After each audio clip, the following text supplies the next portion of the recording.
რა არის რუსეთის სახელმწიფოებრიობის პრინციპის თავისებურება და შესაბამისად იდენტობა არის ის, რაც გვაერთიანებს. შეხედეთ რუსეთის ისტორიას. პირველი რუსეთი როგორი გვქონდა? ლადოგური. რა არის ლადოგური რუსეთი? ეს სულ ცოტაა. აი მართლა სულ ცოტაა. დედაქალაქი ლადოგა, გვერდით კი კარელას ციხესიმაგრეა. მოსახლეობის ნახევარზე მეტი კარელები არიან, ფინურ-უგრელები. ანუ ლადოგური რუსეთის ძირითადი მოსახლეობა არც კი იყო სლავები. ხანდახან ამბობენ, რომ რუსეთი და სლავები ერთი და იგივეა. არა, ეს სხვადასხვა პრინციპებია. ანუ იქნებოდა ლადოგური რუსეთი. ლადოგურმა რუსეთმა გამოიმუშავა სახელმწიფო მშენებლობის გარკვეული პრინციპები. ეს პრინციპები გავრცელდა ნოუგოროდურ რუსეთზე, შემდეგ კიევის რუსეთზე.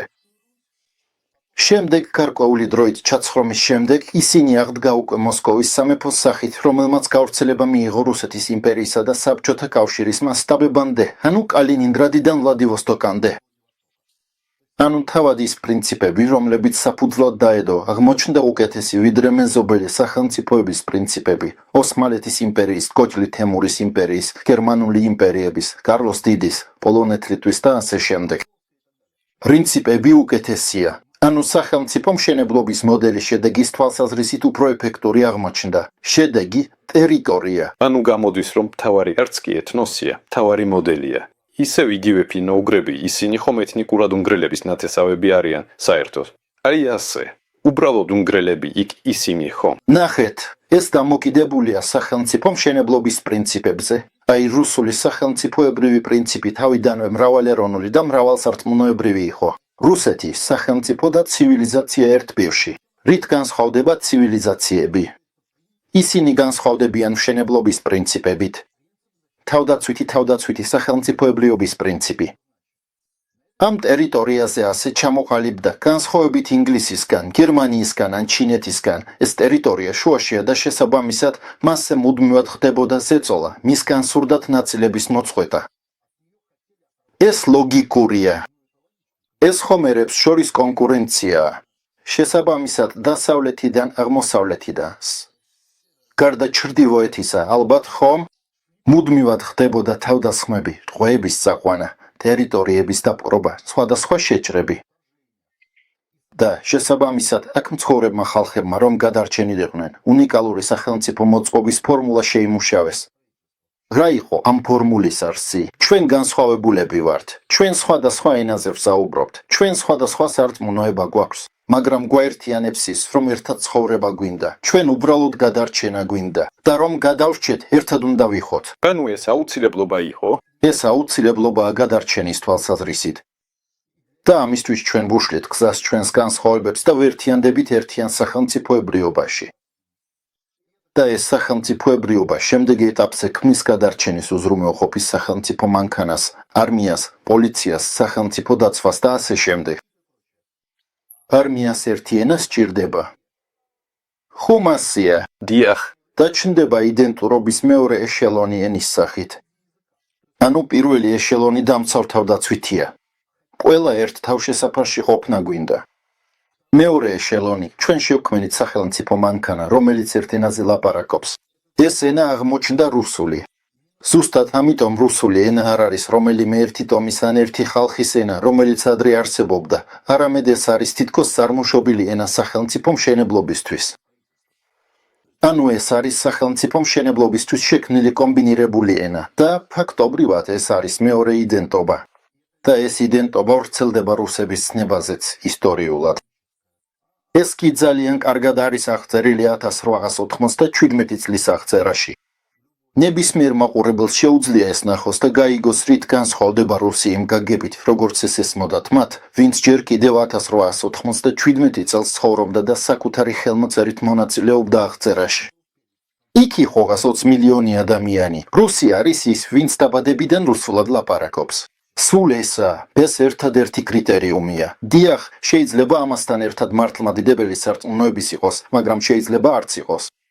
ანუ აღწერა სხვადასხვა ცნებებია. არსებობს რწმენის ცნება, არსებობს ენის ცნება, როგორც სიტყვა რუსული, რომელიც ენას ეხება და კიდევ იქ არის სამეურნეო პირობები, ბევრი სხვა რამეც. ამ აღწერაში 16 პუნქტია. ეს არის იდენტობის მექანიზმი, რომელიც თავიდანვე შეიქმნა და სწორედ მისთვის იქნებოდა მთელი სახელმწიფო მოწყობა. ეს მექანიზმი, რომელსაც ხას ვურსვამ, სხვებისგან განსხვავდება. რისგან მოდის მისი თითქოს ძალა და სისუსტე? მისი ძალა იმაშია, რომ ის საშუალებას იძლევა ძალიან სწრაფად გაფართოვდეს. როგორც ტერიტორიის მხრივ, რადგან ნებისმიერი ტერიტორია თითქოს მარტივად ერგება ამ სახელმწიფო მექანიზმს, რომელიც ჩნდება, ასევე მოსახლეობის რაოდენობის მხრივაც. ანუ შესაბამისად მოსახლეობა შეიძლება სწრაფად გაიზარდოს იმის გამო, რომ იდენტობა არ ყალიბდება ასე. მაგალითად, გერმანელებში ეს ჩამოყალიბებული იყო რაიხის კანონების სახით ჰიტლერის დროს. ეს კანონები იყო ხას ვუსვამ, რომლებიც იმ დროს არ მოუგონიათ, ისინი თითქოს აღწერდნენ გერმანული სახელმწიფო მშენებლობის წინა ისტორიულ გამოცდილებას. იქ ეწერა, რომ გერმანელი არის ის არიელი, ვისაც შვიდთაობაში გერმანელები ჰყავს. გესმით, ეს არის სისხლის პრინციპი. რუსული პრინციპი კი კულტურის პრინციპია. ენის და კულტურაში იგულისხმება პირველ რიგში ენა, რა თქმა უნდა, კულტურის ძირითადი ნაწილი, თანაც იურიდიული თვალსაზრისით დაბადების ენა. ანუ თუ ბავშვმა სიტყვა დედა რუსულად თქვა რუსული სახელმწიფო მოწყობის პრინციპებით, ის რუსად ითვლება.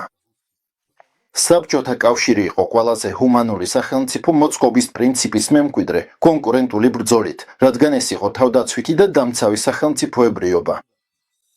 ანუ რუსეთი და საბჭოთა კავშირი, განსაკუთრებით კი რუსეთის იმპერია, თავიანთ პოლიტიკას ისე აწყობდნენ, რომ სხვა ტერიტორიები კოლონიური ექსპლუატაციისთვის არ დაეპყროთ.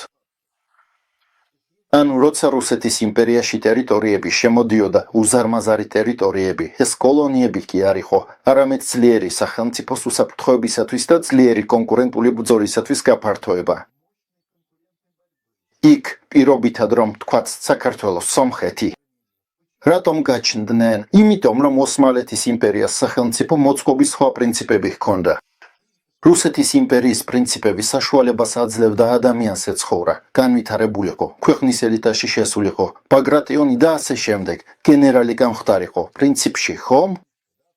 ანუ უბრალოდ განვითარების სხვა მიმართულება იყო. არა სომხეთის ან საქართველოში და განვითარება, არამედ გაფართოებისკენ მთელი იმპერიის ელიტად ყოფნა. სხვათა შორის, როცა საქართველო შემოვიდა რუსეთის იმპერიაში, თავადების პრინციპის რაოდენობა მესამედით გაიზარდა. არის ასეთი ხუმრობა, რომ იქ ყოველი მესამე თავადია. მიუხედავად ამისა, ისინი ავიარეს. და თავადის სტატუსი ხომ სრულიად რუსულია, არა მხოლოდ ქართული. მაგრამ ეს იყო მოწყობის პრინციპი, ეს მექანიზმი იყო.